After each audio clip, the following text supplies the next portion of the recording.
The scent hit me like a freight train during the mandatory matching ceremony at the university auditorium, a wave of cedar and storm that screamed mine, with a 99% compatibility rating flashing on the massive screen. But as I locked eyes with Jake Harlan, the star quarterback and every Omega's dream alpha, he just smirked and turned away, whispering something to his buddies that made them laugh. In that moment, my world shattered. How could fate dangle perfection only to yank it back, leaving me, Alex Rivera, the quiet Omega from the wrong side of town, utterly invisible? I stumbled out of the auditorium, the crisp autumn air in Boston doing little to cool the burn in my cheeks. The city buzzed around me, students chattering about their matches, but all I could think about was Jake's dismissal. We'd grown up in the same circles, sort of him in his upscale suburb, me scraping by in a rundown apartment with my single mom. In this modern America where pheromone tech had turned mating into a science, a 99% match was as good as destiny. It meant shared futures, unbreakable bonds, the kind society celebrated with parades and tax breaks. Yet here I was, matched to an alpha who acted like I didn't exist. That night, I paced my tiny dorm room, replaying the scene. My phone buzzed with congratulations from friends who'd scored lower but seemed thrilled. "You're so lucky, Alex," one texted. Lucky? I flung myself onto the bed, burying my face in the pillow. The next day, I mustered the courage to approach Jake after his practice. He was toweling off, his muscles glistening under the field lights, surrounded by his pack of admirers. "Hey, Jake," I said, my voice steadier than I felt. "About the match." He glanced up, those piercing blue eyes narrowing. "What about it, Rivera? Look, it's just a number. Doesn't mean anything." His friends snickered, and one muttered, "Omega charity case." Jake didn't correct him. He just shrugged and walked away. The rejection stung deeper than any physical wound, a societal slap in the face. In our world, alphas like Jake were kings, strong, charismatic, expected to claim their matches publicly. Omegas like me, we were supposed to wait, to submit, to hope. But hope was crumbling fast. Classes blurred into a haze. I was majoring in literature, dreaming of writing stories that challenged the rigid mate system. But now my own life felt like a tragic plot twist. Whispers followed me. Poor Alex, ghosted by his own alpha, fueled the fire. Why ignore a near-perfect match? Was it my background, my quiet nature, or something more insidious like the subtle prejudices against Omegas who didn't fit the bubbly, submissive stereotype? Society preached equality post the pheromone revolution of the 2030s, but old biases lingered, especially in elite circles. Enter Ethan Voss. I'd heard the rumors about him, the cold genius in the advanced quantum physics program, an alpha so brilliant he intimidated professors, yet so aloof no one dared get close. He lived in the shadows of the library, buried in equations that could reshape energy tech. People said he was defective, that his pheromones were off, making him unapproachable. No match ratings for him. He opted out of the system, calling it pseudoscience for the masses. Intriguing, right? But dangerous too. Pursuing an unmatched alpha could label you a deviant, risking social ostracism or worse, legal scrutiny in conservative states. One rainy afternoon, I sought refuge in the library, escaping the pitying stares. There he was at a corner table, scribbling furiously. His dark hair fell over sharp features, and his scent was subtle, crisp mint with a hint of ozone, nothing overpowering like Jake's. I hesitated, then sat across from him, pretending to study. "Mind if I join? Everywhere else is packed." He didn't look up. "Free country." His voice was low, precise, like a well-oiled machine. We sat in silence for hours, but something shifted. Maybe it was the way he glanced at my notebook, filled with doodles of fractured hearts. "You're the one with the 99% flop," he said suddenly, not unkindly. I flinched. News travels fast. Data does. He set down his pen. Why chase validation from a system designed to control? That question sparked our first real conversation. Ethan dismantled the matching tech with logic that made my head spin, how it favored alphas from privileged backgrounds, perpetuating inequality. For the first Someone saw me beyond my Omega label. As days turned to weeks, I found myself drawn to his table, our talks evolving from debates to shared vulnerabilities. He confessed his isolation stemmed from a childhood accident that altered his pheromones, making traditional bonds impossible. Society viewed him as broken, a genius too cold for love. Meanwhile, Jake's ignorance escalated. At a campus party, he cornered me. "Stop following me around, Alex. It's embarrassing." His words, laced with alpha command, made my knees weak, but anger overrode instinct. "I'm not following you. Maybe you're just paranoid." The confrontation went viral on social media, sparking debates about mate rights. Was ignoring a high match abuse, or freedom of choice? Torn between duty and desire, I confided in Ethan. "What if fate's wrong?" He touched my hand briefly, a spark that Jake's presence never ignited. "Fate's a construct. Choose your path." By the end of that semester, our secret meetings felt like rebellion. Society's eyes were everywhere, judging Omegas who strayed. But in Ethan's company, I felt seen, valued for my mind, not my match score. Little did I know, the real storm was brewing. The winter break loomed, but I couldn't shake the pull toward Ethan. Jake's rejection had left a void, one filled with questions about identity and worth. Back home in my mom's cramped Boston apartment, the holidays amplified the isolation. She fussed over me, her own unmatched status a silent testament to societal flaws. She'd raised me alone after my alpha father bailed post a 70% match gone sour. "Don't let one alpha define you, honey," she said, stirring soup. But her eyes held unspoken regrets. Returning to campus, the tension ratcheted up. Jake's football team won nationals, and the celebration party was mandatory for matched pairs. A twisted tradition to strengthen bonds. I showed up alone, the odd one out amid couples exchanging phenomenal glances. Jake spotted me, his expression a mix of annoyance and something unreadable. "What are you doing here?" he growled, pulling me aside. "Trying to understand why you hate me." I shot back, my voice trembling with pent-up emotion. He sighed, running a hand through his hair. "I don't hate you, Alex. It's just complicated. My family's old money. They expect a certain type. You're not traditional." There it was, the class divide, wrapped in alpha entitlement. In America, where mate laws varied by state, Massachusetts was progressive, but prejudices ran deep. Jake's words confirmed it. I was too poor, too introspective, not the trophy Omega his circle demanded. Hurt fueled my resolve. I sought Ethan in his lab, where he tinkered with prototypes that could democratize energy, bypassing corporate alphas who controlled the grid. Jake basically said I'm beneath him, I vented, pacing. Ethan paused his work, his gray eyes meeting mine. Then why waste energy on him? Entropy favors forward motion. His logic was comforting, but his rare smile warmed me more. We spent hours discussing literature's role in challenging norms. I shared my writings, he offered critiques that sharpened my voice. Our connection deepened, subtle touches lingering, conversations turning personal. He revealed his family's rejection after his accident. They'd called him a liability, shipping him off to boarding schools. But shadows crept in. Rumors swirled about us. An Omega ditching his destined alpha for a freak. Anonymous notes appeared in my locker. Stick to your match or face consequences. Society's underbelly exposed. Vigilante groups enforcing natural bonds, sometimes with violence. One night, after a late study session, we walked across the quad. Ethan's hand brushed mine, a tentative gesture. This could ruin you, he warned. I don't care, I replied, heart pounding. But I did fear gnawed at me. What if pursuing Ethan meant losing everything? Jobs favored matched pairs. Unmatched Omegas faced discrimination. The conflict peaked at a debate club event. Jake was there arguing for traditional mating systems.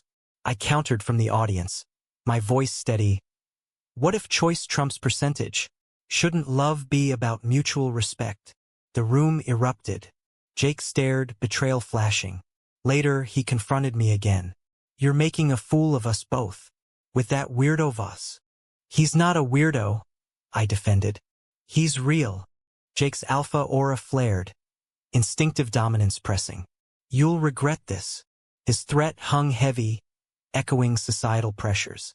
That night, Ethan and I shared our first intentional touch, a hug that felt like home, but guilt twisted inside. Was I betraying fate or claiming agency? As spring thawed the city, our relationship blossomed in secrecy. Stolen moments in hidden cafes, where Ethan's intellect challenged me, his quiet strength grounded me. Yet, external forces mounted. My grades slipped from stress. Friends distanced themselves, fearing association. One ally, my roommate Mia, a beta activist, encouraged me. Fight the system, Alex. It's rigged against omegas like you. A turning point came during a protest against mate inequality laws.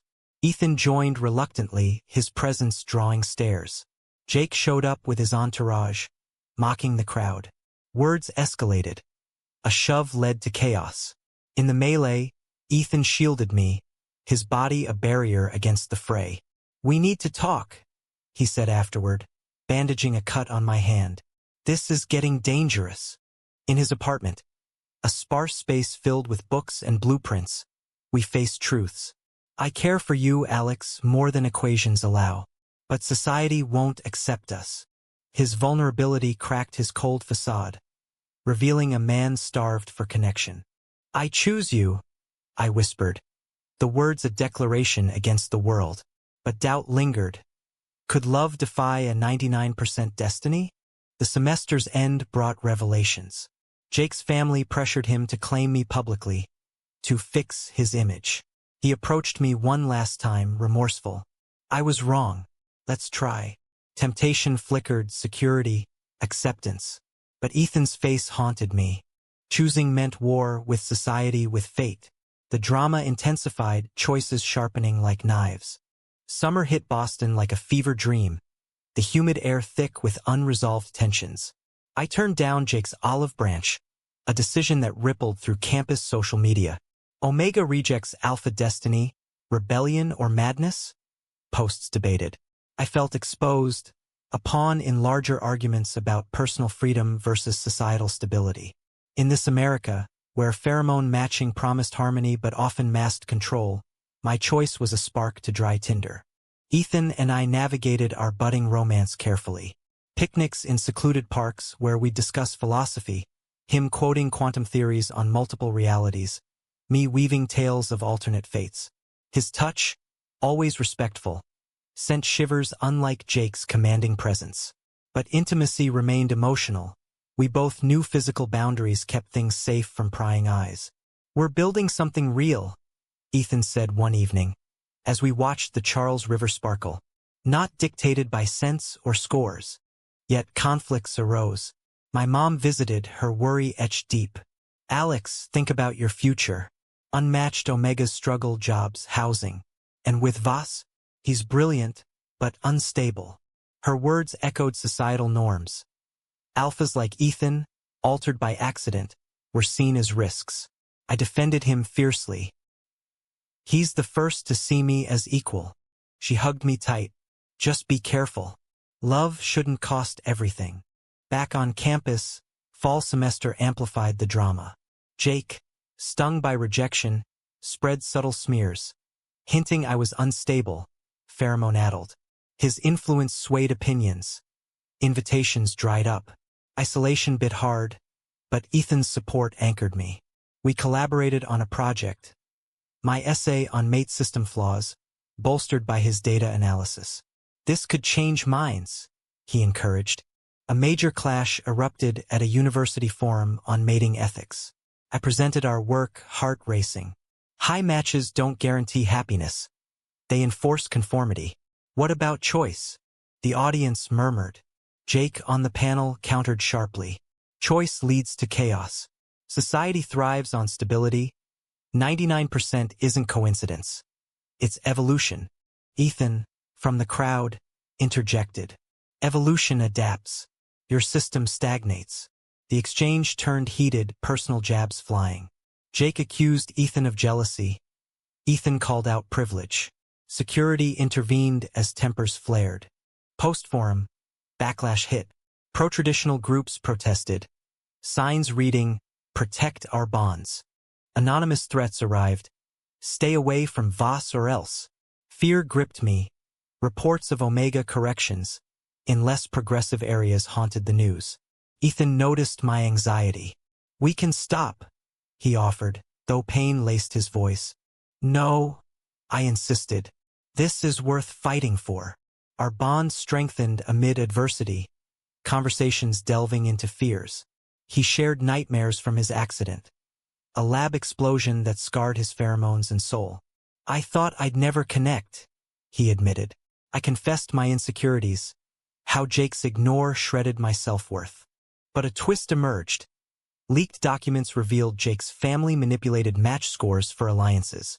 My 99%, possibly inflated to tie me down. A low-status Omega boosting their inclusive image. Shock rippled. Was fate fabricated? I confronted Jake in his frat house. "Was it all a lie?" He paled. "Not entirely, but pressure. I didn't want to hurt you."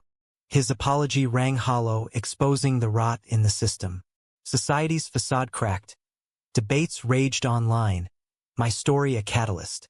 Emboldened, Ethan and I went public subtly, attending events together.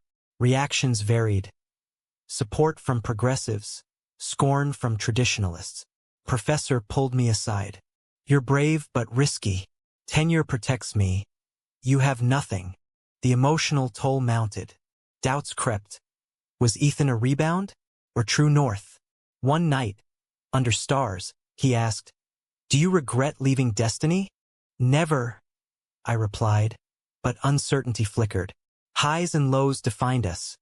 Joy in shared dreams, pain from exclusion. Friends returned cautiously, Mia organizing support groups.